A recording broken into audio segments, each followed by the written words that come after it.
Hello everyone, welcome back to online study on. तो इस video में हम बात करेंगे इकोनॉमिक्स के मोस्ट इम्पॉर्टेंट क्वेश्चंस के बारे में। और जैसा कि मैंने आपको बताया था कि हमारा मॉडर्न हिस्ट्री का तो सीरीज चल रहा है, उसके साथ साथ हम इकोनॉमिक्स के क्वेश्चंस आपको प्रोवाइड करा रहे हैं, जो कि एक तो PYQ भी है, यानी प्रीवियस ईयर क्वेश्चंस भी हैं, और साथ ही साथ कुछ एक्सपेक्टेड क्वेश्चंस भी मैंने रखे हुए हैं। तो इस सीरीज़ में आप लोगों को बहुत सारे इकोनॉमिक्स के ऐसे क्वेश्चन देखने को मिलेगा जो कि पेपर में आपको हेल्प मिलेगा। तो इन सभी वीडियोस को ज़रूर देखिएगा। तो ज़्यादा समय ना देते हुए चलिए शुरू करते हैं। और सबसे पहला क्वेश्चन देखिए क्या कह रहा है कि भारत की अर्थव्यवस्था किस प्रकार की है। तो हम जानते हैं कि भारत की जो अर्थव्यवस्था है वो विकासशील अर्थव्यवस्था है। ठीक है, भारत की अर्थव्यवस्था विकासशील है। और एक तरह से ये भी जानते हैं कि भारत की जो अर्थव्यवस्था है वो मिश्रित अर्थव्यवस्था है। ठीक है, और भारतीय अर्थव्यवस्था को विकासशील श्रेणी में दर्शाती है। क्या दर्शाती है? तो मुख्य व्यवसाय के रूप में कृषि, प्रच्छन्न बेरोजगारी, मानव पूंजी की निम्न गुणवत्ता, ये सभी जो चीज़ें हैं वो भारत को विकासशील अर्थव्यवस्था के रूप में दर्शाती है। देखिए, मिश्रित अर्थव्यवस्था क्या होता है? तो मिश्रित अर्थव्यवस्था का मतलब होता है कि सार्वजनिक एवं निजी क्षेत्र का सहअस्तित्व एक साथ होना। और भारत ने दूसरी पंचवर्षीय योजना के दौरान मिश्रित अर्थव्यवस्था को अपनाया था।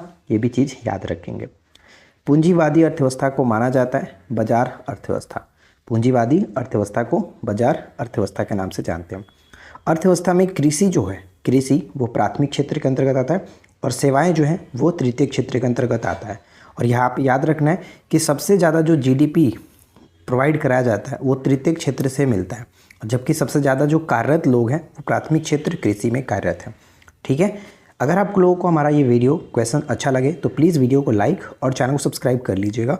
साथ ही साथ रही बात इसकी PDF की, तो ये PDF आपको टेलीग्राम पर मिल जाएगा, जिसका लिंक नीचे डिस्क्रिप्शन में, टेलीग्राम को ज्वाइन कर लीजिए।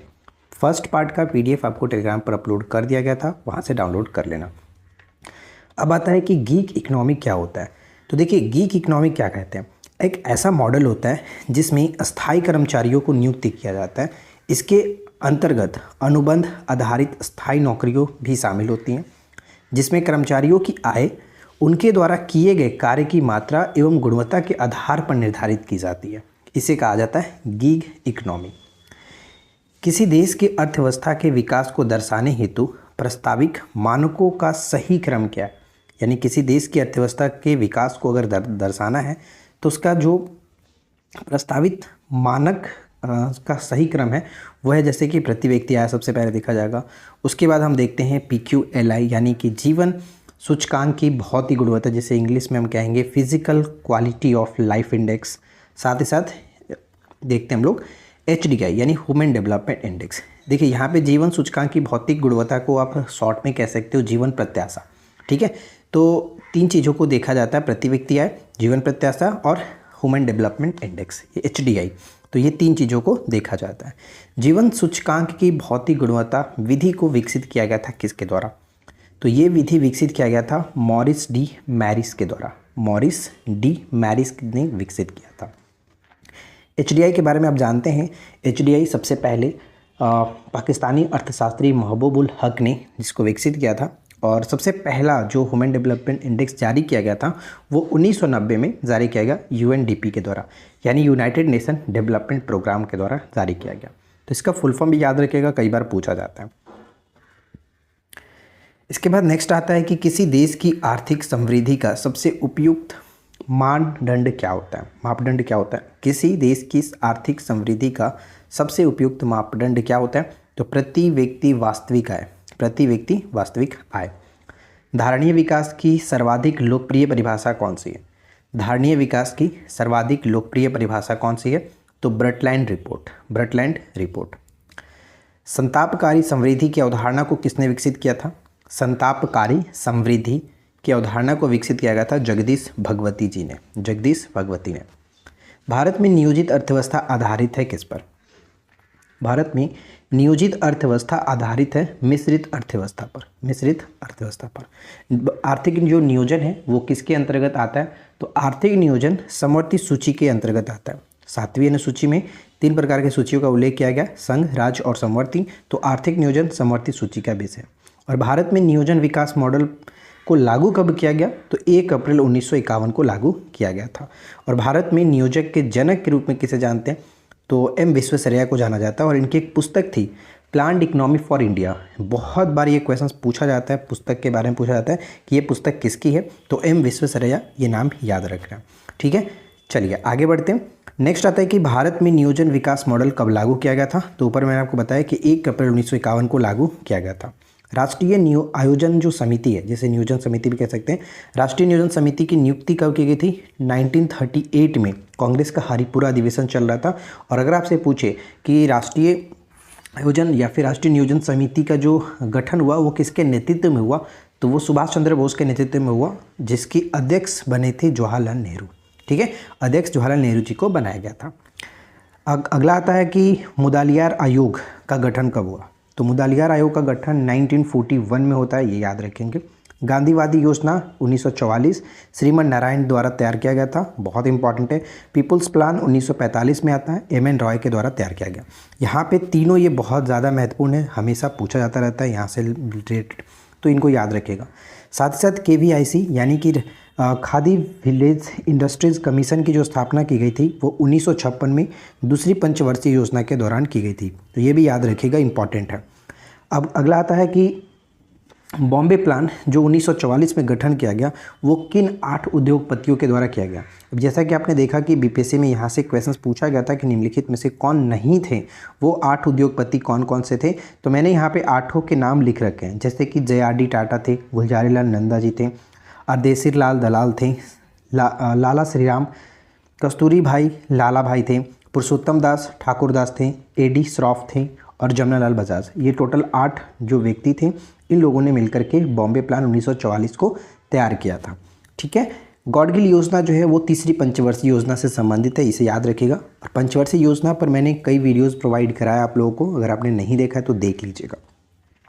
नेक्स्ट आता है कि the minimum needs programme, MNP जो शुरुआत की गई थी, द मिनिमम नीड्स प्रोग्राम, ये 5वीं पंचवर्षीय योजना के दौरान स्टार्ट की जाती है। इंपॉर्टेंट पॉइंट्स के रूप में ये 3 चीज़ अच्छे से याद रखिएगा। जैसे राष्ट्रीय योजना समिति का जो गठन हुआ 1938, ऊपर बताया गया था, किसके नेतृत्व में? सुभाष चंद्र बोस जी के नेतृत्व में। जवाहरलाल नेहरू जी यहाँ पे इसके अध्यक्ष थे। ठीक है, योजना आयोग की स्थापना होता है 1950 में, 15 मार्च 1950 को इसका गठन होता है। राष्ट्रीय विकास परिषद का स्थापना जो होता है 1952 में होता है, जिसे हम लोग NDC कहते हैं, नेशनल डेवलपमेंट कमीशन, जो योजना आयोग को अंतिम अनुमोदन यही प्राप्त करता, मतलब यही देता था। 1952 में इसका गठन किया गया था। नेक्स्ट है अनवरत योजना, जिसे हम लोग रोलिंग प्लान के नाम से भी जानते हैं, 1978 से 1980 में। जैसे कि हम जानते हैं कि जो 5वीं पंचवर्षीय योजना थी अपने कार्यकाल से 1 वर्ष पहले समाप्त कर दी गई थी, और उसके स्थान पर अनवरत योजना को स्टार्ट किया गया था 78 से 83 तक के लिए। लेकिन इस अनवरत योजना को भी पहले ही समाप्त करके छठी पंचवर्षीय योजना स्टार्ट कर दिया गया 1980 में। तो यहाँ पे ध्यान रखिएगा कि अनवरत जो योजना है वो 78 से 80 तक लागू रही, जिसे रोलिंग प्लान के नाम से भी जानते हैं। और अनवरत योजना यानी कि जो रोलिंग प्लान है, सबसे पहले इसका जो जिक्र किया गया था गुरनार मेडल है, इनकी एक पुस्तक ही एशियन ड्रामा, पुस्तक एशियन ड्रामा में गुरनार मेडल की पुस्तक है एशियन ड्रामा, इसमें उल्लेख किया गया सबसे पहले। अब नेक्स्ट आता है नाबार्ड, जो कि नाबार्ड की जो स्थापना की जाती है वो 6वीं पंचवर्षीय योजना के दौरान की जाती है।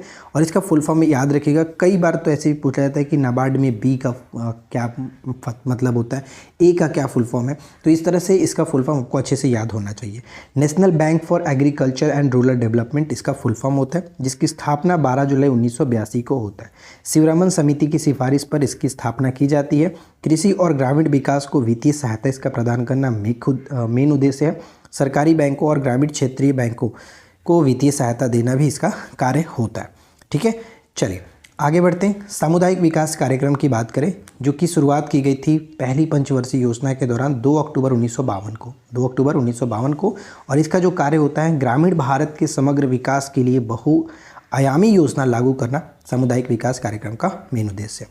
नेक्स्ट आता है निर्धारित अवधि से 1 वर्ष पूर्व समाप्ति की गई पंचवर्षीय योजना कौन सी थी? तो 5वीं पंचवर्षीय योजना। 5वीं स्टार्ट की गई थी 1974 से लेकर के 79 तक के लिए, लेकिन 1 वर्ष पहले ही इसको 78 में ख़त्म करके इसके जगह पर 78 से लेकर के 83 तक अनवरत योजना स्टार्ट कर दी गई, जिसे इसे भी बाद में ख़त्म करके 80 में 6वीं पंचवर्षीय योजना स्टार्ट की गई थी।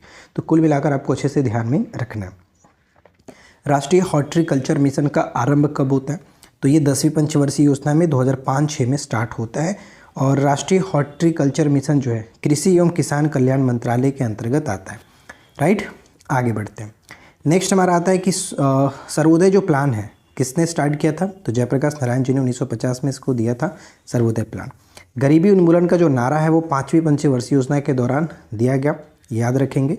भारत में नियोजन की आवश्यकता के संदर्भ में 1934 में प्रकाशित पुस्तक प्लान्ड इकोनॉमी फॉर इंडिया के लेखक कौन थे, तो मैंने आपको बताया था ऊपर में कि प्लान्ड इकोनॉमी फॉर इंडिया जो पुस्तक है वो बहुत ज़्यादा इंपॉर्टेंट है, कई बार पूछा जाता है।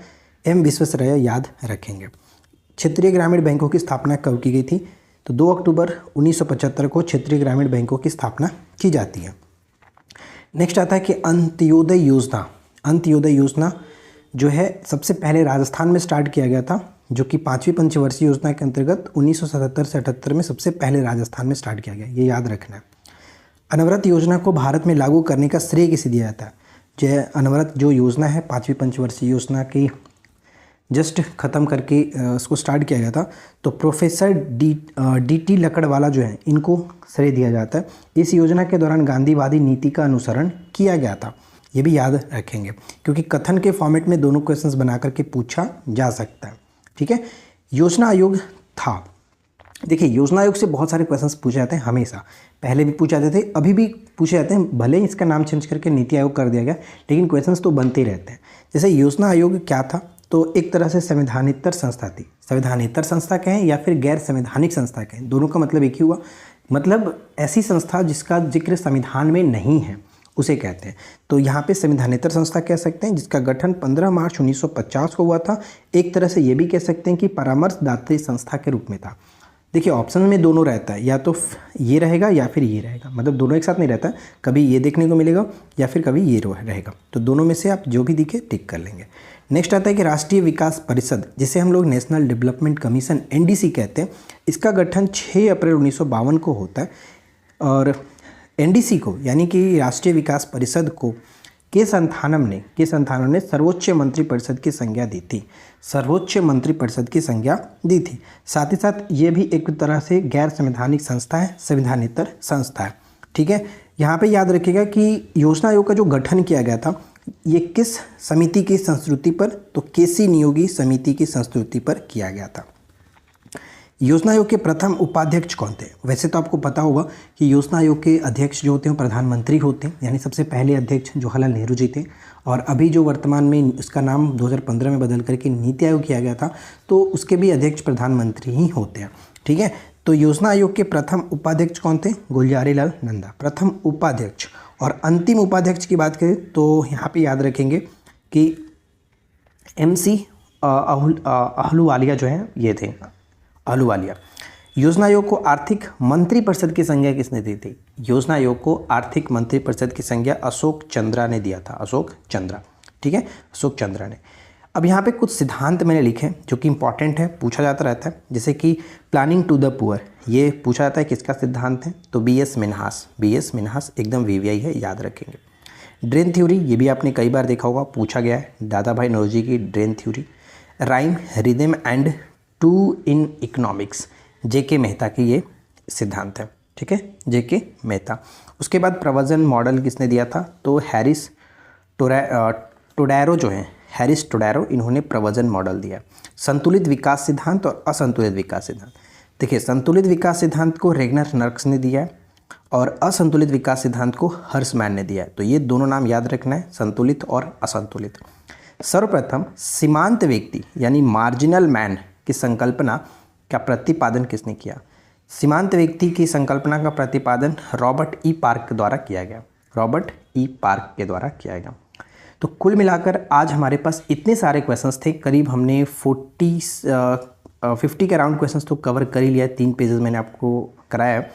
आई होप कि ये वीडियो आप लोगों के लिए हेल्पफुल रही होगी, पसंद आया हो तो प्लीज़ इस वीडियो को ज़्यादा से ज़्यादा लाइक करिए, फ्रेंड के साथ शेयर करिए। चैनल पे पहली बार अगर आप आए हैं तो सब्सक्राइब करके नोटिफिकेशन बेल आइकन को ऑल पे सेट कर लीजिए इस तरह की रोज़ाना वीडियोज़ के लिए। और ये PDF आपको हमारे टेलीग्राम पर मिल जाएगा, तो टेलीग्राम को ज्वाइन कर लीजिए, वीडियो के नीचे डिस्क्रिप्शन में लिंक है, जा करके फटाक से उससे ज्वाइन कर लीजिए, PDF डाउनलोड कर लीजिएगा। ठीक है, तो मिलते हैं नेक्स्ट वीडियो में नए टॉपिक के साथ। Thanks for watching, keep learning, have a good day.